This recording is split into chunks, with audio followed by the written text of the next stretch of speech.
Nagy szeretettel köszöntök mindenkit. A kések és szerszámok élezéséről szeretnék néhány tapasztalatomat megosztani.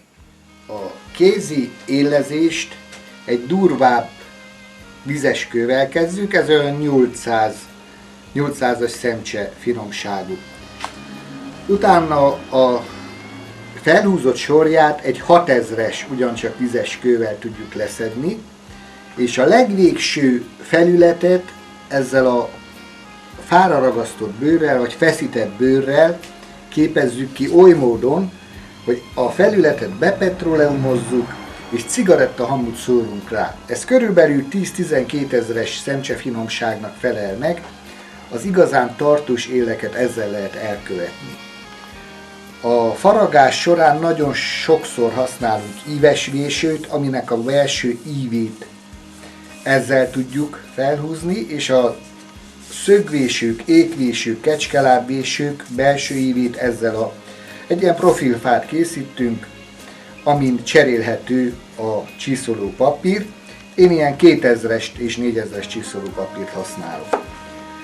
Sokat fejlődött az élezés eszköztára az utóbbi 10 évben. A lapos vésőkhöz lényegesen jó, ha ilyen csiszoló korongat készítünk, mert ennek az oldala nem nyalódik be, mint egy köszörükőnek. Ha ezt köszörükő oldalán, ami nem is szabályos, nem is szabad munkavédelmi szempontból sem megrepedhet, ezen egy egyenes vésőt nagy biztonsággal és pontossággal tudunk nagyolni. Nagyon vigyázzunk a sűrű hűtésre. Profil és kések élezéséhez 120-as lepkecsiszoló, 140-es az átmérője, legvégső a polírozás, a csiszolás, tükrösítéshez rongykorong, az acél, hőkezelt acél esetében a sötétzöld paszta szükség.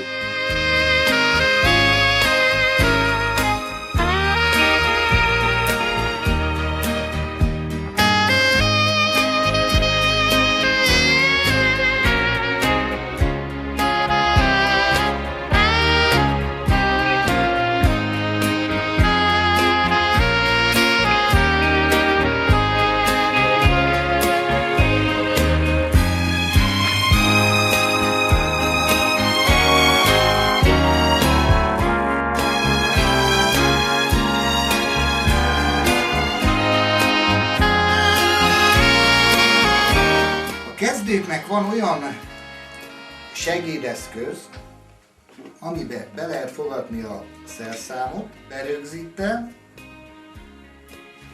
és valahogy úgy tegyük, hogy látszódjon. Nincs más dolgom. És biztos, hogy mindig ugyanabban a szögben.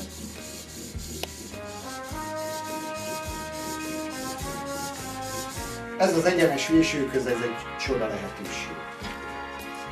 Nézzük meg, hogy ezekkel az eszközökkel, és főleg a gépi eszközökkel, hogy tudunk jól megélezni gyorsan egy kést. Ez a kés ez most elég életlen, egyáltalán nem megy, látjuk. A késnek mindig fel kell húzni a sorját.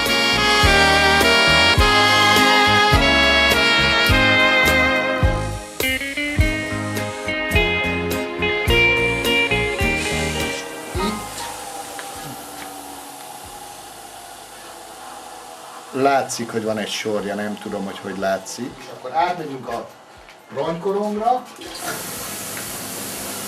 bepasszáljuk a rongykorong sarkát,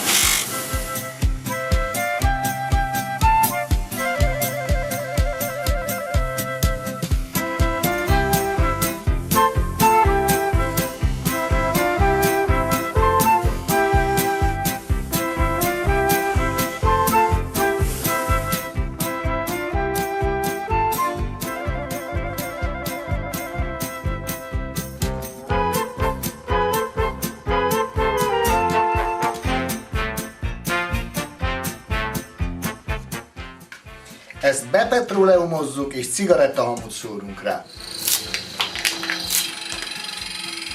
mit értünk el?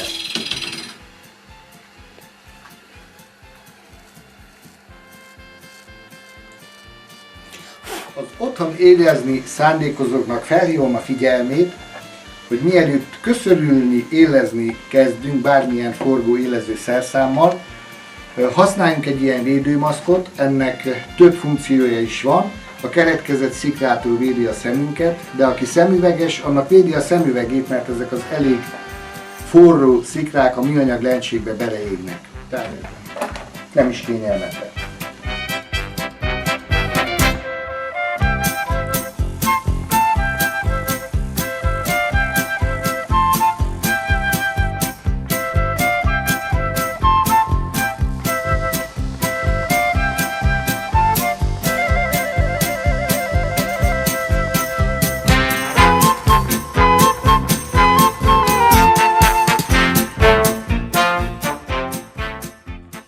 A bőrön igyekezzünk mindig ugyanolyan szögbe tartani.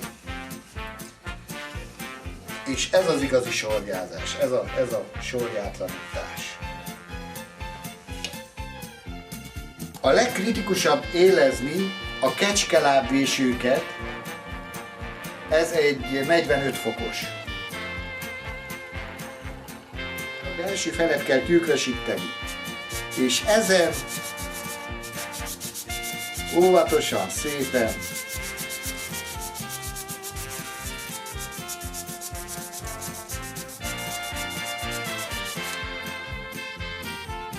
megpróbálom kihozni belül tükrösre az írszalaghoz közeli részt. Készítünk olyan filckorongokat, amik puhább korongok, és a három egymástól el van különítve egy 5 mm-es tárcsával. Ezt bepasztázzuk.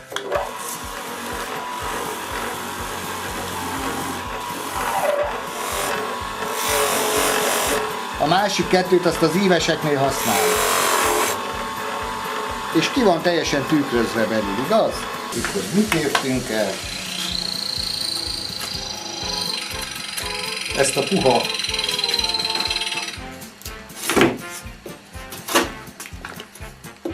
épgyűrű, gyantás, lucfenyőt nagyon-nagyon harapja. Az íves vésőket ott is belül kidolgozni az a kényes. Itt is használjuk ezt a fát. Ha kisebb a fának az íve, az nem baj, mert egy nagyobb ív mindig talál egy felületet, ahol érintkezzen, és ugyancsak belül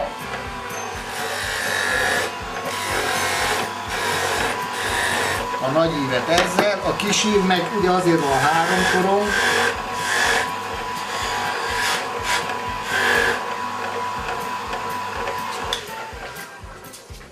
és ha jól dolgoztam, akkor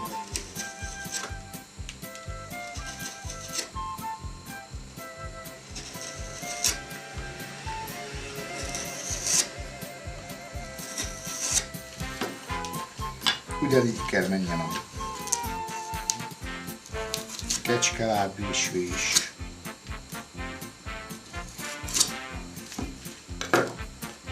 Ezt mesélj. De meg van romgyőzve, tehát ez is ugyanúgy kell.